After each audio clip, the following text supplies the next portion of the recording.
वामदेव आदित्य ऋषय पूजे मोदत मही दिए दिव्य आसन सबहे सब सन लही मही। श्री लखन सिया रामचंद्र की जय।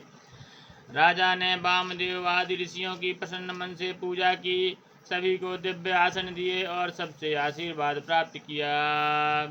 बाहुर कीन कौशलपति पूजा जानी ईश समभाव न दूजा। कीन जोर कर विनय बढ़ाई कहे निज भाग्य विभव बहुताई। फिर उन्होंने कौशलाधीश राजा दशरथ जी की पूजा उन्हें ईश के समान जानकर की, कोई दूसरा भाव न था। तदंतर अपने भाग्य और वैभव के विस्तार की सराहना करके हाथ जोड़कर विनती और बड़ाई की। पूजे भूपति सकल बराती समधि सम सादर सब भांति। आसन उचित दिए सब काहू कहाँ काहे मुख कहे क्यों छाहू। राजा जनक जी ने सब बरातियों का समधी दशरथ जी के समान ही सब प्रकार से आदर पूर्वक पूजन किया और सब किसी को उचित आसन दिए। मैं एक मुख से उस उत्साह का क्या वर्णन करूं।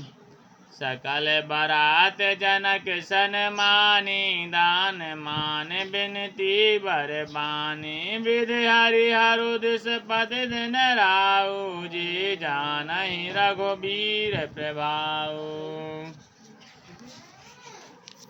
राजा जनक ने दान मान सम्मान विनय और उत्तम वाणी से सारी बरात का सम्मान किया। ब्रह्मा विष्णु शिव दिक्पाल और सूर्य को जो श्री रघुनाथ जी का प्रभाव जानते हैं, कपट प्रबर वेश बनाए कौतुक देखहि अति सच पाए। पूजे जनक देव सम जाने दिए सुआसन बिनु पहचाने। वे कपट से ब्राह्मणों का सुंदर वेश बनाए हुए ही सुख पाते हुए सब लीला देख रहे थे। जनक जी ने उनको देवताओं के समान जानकर उनका पूजन किया और बिना पहचाने भी उन्हें सुंदर आसन दिए। पहचाने को कही जान सबहि आपान सुधि भोरी भई। आनंद कंद बिलो के दूलहु उभय दिश आनंदमयी। सुर लखे राम सुजान पूजे मानस के आसन दये। अवलोकशील स्वभाव प्रभु को विबुध मन में प्रमुदित भये। कौन किसको जाने पहचाने सबको अपनी ही सुध भूली हुई है। आनंद कंद दूल्हे को देखकर दोनों ओर आनंदमय स्थिति हो रही है। सुजान सर्वज्ञ श्री रामचंद्र जी ने देवताओं को पहचान लिया और उनकी मानसिक पूजा करके उन्हें मानसिक आसन दिए। प्रभु का शील स्वभाव देखकर देवगण मन में बहुत आनंदित हुए। रामचंद्र मुख चंद्र छवि लोचन चारु चकोर। करत पान सादर सकल प्रेम प्रमोद न थोर। लखन श्री रामचंद्र की जय। श्री रामचंद्र जी के मुख रूपी चंद्रमा की छवि को सभी के सुंदर नेत्र रूपी चकोर आदर पूर्वक पान कर रहे हैं। प्रेम और आनंद कम नहीं है।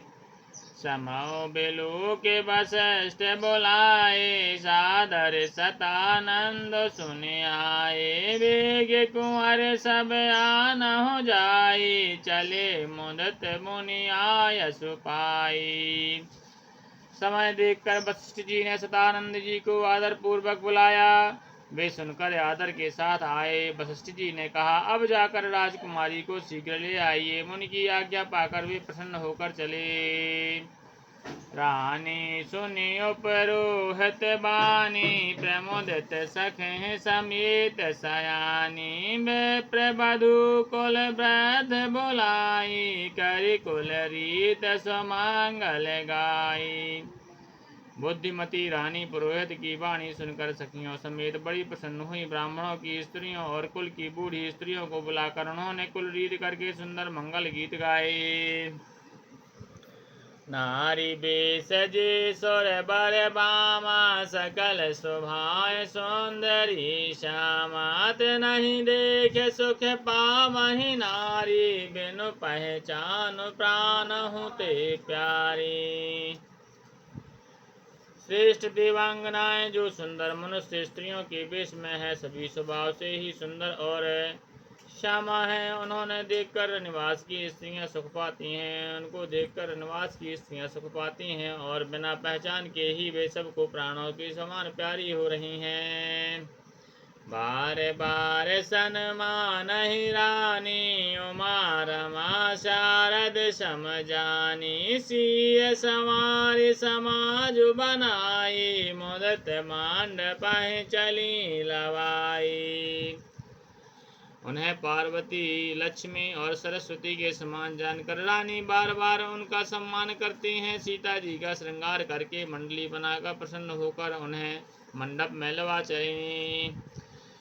चले ल्याए सीता ही सखी सादर सज सुमंगल भामिनी नव सप्त साजे सुंदरी सब मात कंजर गामिनी कल गाने सुनि मुनि ध्यान त्यागहि काम कुकल लाजहि मांजीर नूपुर कलत कंकन ताल गति बर बाजहि।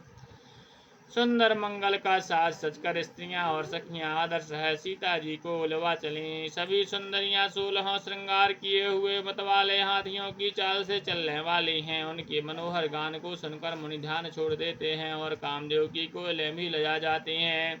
पाए जय पैजनी और सुंदर कंकन ताल की गति पर बड़े सुंदर बज रहे हैं। सोहित बनिता वृंद महो सहज सुहावन सी छवि ललनागन माद जनो सुषमाति कमनीय। लखन श्री रामचंद्र की जय, उमापति महादेव की जय, पवन सुत हनुमान की जय, गोसाई तुलसीदास की जय, बोल भाई सब संतन की जय।